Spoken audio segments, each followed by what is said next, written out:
Hello everyone! In this video, we will see how to use actual values in our game in order to make it feel like we're playing an actual idle game. In the previous video, I mentioned that we will see how to create buttons to buy 10 upgrades at a time or a max number. However, before we can do that, we do need to use actual values because 1, this will make things a bit more neat, and 2, it will prevent some bugs that can come later on during the creation of the game. Before diving into the code, I'm gonna improve what we had before and add the types of different variables we've been using. In our case, this is just adding the types for labels and buttons. I would also like to change some of the variable names just to make it more clear, because I realized that I forgot to add the word label in 2 of them, so I will just do that now. So the click upgrade label text is just going to be renamed into click upgrade label label. And same for idle upgrade level text, it is now idle upgrade level label. This way things are a bit more clear and we know when accessing the variable what we are actually dealing with. So in a real idle game, you don't really start with 0 money, but you start with a small amount that is already pretty fine. In our case, I will choose that number to be 50, but you can have something else. It just needs to not be too big. Another thing we need to do, compared to the last video, is that our upgrades start at level 0. While this could be technically correct, we do need to change that to being level 1, because first, it makes more sense to do it. You start level 1 really at level 0, and 2, using 0 as a value might be problematic in the code later on, so we might as well fix that now to avoid any future issues. So to get started, I'm going to create new variables, and those variables will be the base cost of an upgrade. So the first one will be click upgrade base cost, which will be of type float, and the value will be 5. It is pretty much the same as the click upgrade cost from before.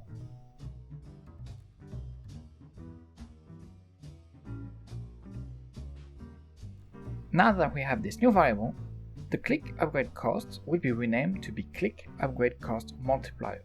This is what we will use to multiply the bonus of the upgrade every level.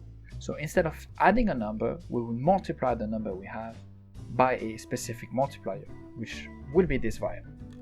We are doing that because in an idle game, you actually really add a number to it, you actually multiply every number we have. So you will multiply the cost, but you also will multiply the bonus given by the upgrade. So this is what we're about to do in this video.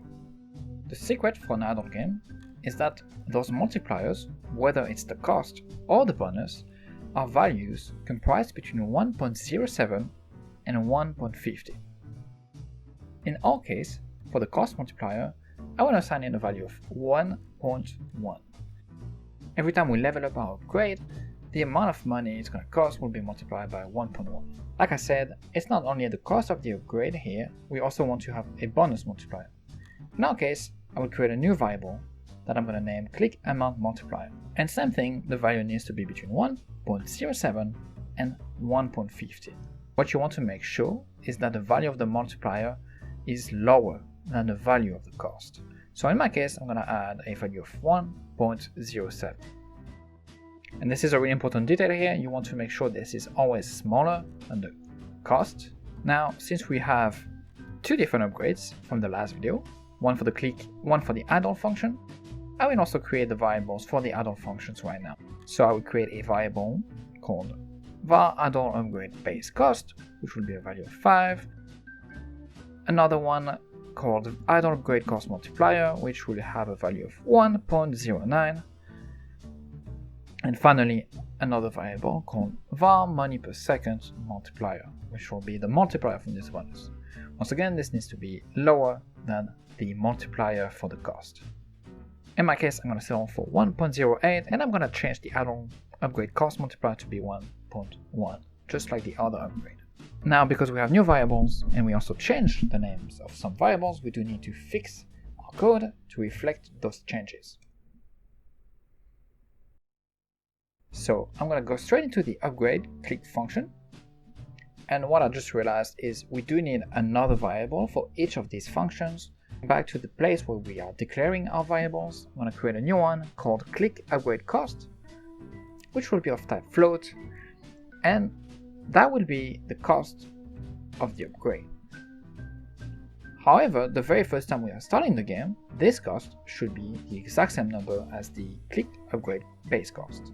So what I'm going to do is, instead of assigning a value, a hard-coded number like 5, just like the other one, what I want to do is say that the var click upgrade cost is equal to click upgrade base cost, because this is the exact same value when you start the game. However, this is likely to change later on as you progress into the game and you have saves. When we are starting the game for the very first time, those are the same numbers. I also have to do that for the add-on upgrade function. Actually, as I'm typing the names, I realized that click upgrade cost should be renamed click upgrade current cost. This is what we're going to use to change the current cost of each upgrade. So as we level up, this cost is going to change. So the current cost will be always different than the base cost, except the very first second we start playing the game. Now that we have this, we can go back into the upgrade click function, and we are just updating the code from before. So we want to check the amount of money we have compared to the current cost. So in that case, we say if the money we have is smaller than the click upgrade current cost, then nothing happens. Otherwise, we can say that money minus click upgrade current cost. We are removing the current cost of the upgrade from the money. This is pretty much what we did in the last video, with just renaming variables right now. Before we had +1 into the click amount, now we can actually use our real values. In our case, we are not adding a number, we're not just saying click amount plus equal whatever number we have, now we are multiplying this. So I'm going to write click amount, then the asterisk sign, or I guess the star sign if you prefer calling it this way, equal click amount multiplier. So we are multiplying current click amount with the current multiplier we have. So click amount multiplied by click amount multiplier. Same thing for the upgrade cost. Our click upgrade current cost will be multiplied by the multiplier. So star equals click upgrade cost multiplier. Once again, this is pretty much just like before. We're not adding numbers, though we are multiplying those numbers together. And make sure you're multiplying the upgrade current cost and not the base cost. The base cost is a static number, however the upgrade cost is always going to change because we have the possibility of leveling up and we have different levels. And finally, the click upgrade level plus equal 1 stays the same. We are buying one upgrade, so the level changes by 1. This is a hard-coded value, but this is perfectly normal here. Now you may be wondering, why do we have a variable called click upgrade current cost, which is just equal to click upgrade base cost? Why not just having one singular upgrade? We need to have two different variables because later on, when we use and create a max button that will calculate how many upgrades we can buy in one go, we need to know the base cost of the upgrades. And if we only had one variable here, we would change the base cost as we go on. So we need to make sure to have two different variables, one that is mainly used to change how much the upgrade is going to cost as the game goes on, and one that defines from the very beginning the base cost of everything that we can use in later on functions. So right now that may not make a lot of sense, but in the next video when we actually talk about creating a max button, this will make much more sense. Now let's go back to our upgrade functions. I'm going to do the same thing in the upgrade idle function. So make sure that we have money, that is, if we have a smaller amount of money than the idle upgrade current cost, nothing happens, and otherwise we change the values just like we did for the upgrade click. In our case, this time we are multiplying money per second with the current idle amount multiplier, and then the idle upgrade cost is we're not adding 5 to it, we are also multiplying this by the idle upgrade current cost. Now we can go into the process function. All we have to do is that for the cost label, we want to display the click upgrade current cost variable into the placeholder. And same thing for the idle cost label, we want to change the variable to be idle upgrade current cost. Now I can start my game. And if I start playing the game, we can see that things are slower than before. The cost is progressing slowly, same for the bonus. So this seems to be working perfectly fine with our multiplier.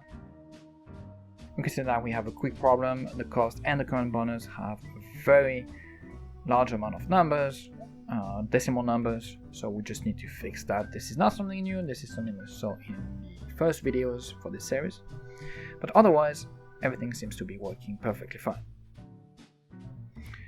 So in our case, like I said, this is not something new to change the display, and to only have two decimal numbers, we can just use what we did before, percentage 0.2f. So in our case, instead of using percentage %s as a placeholder into the different labels, we're gonna use this percentage 0.2f. Once we have that, we can start the game again, and everything seems to be working just fine.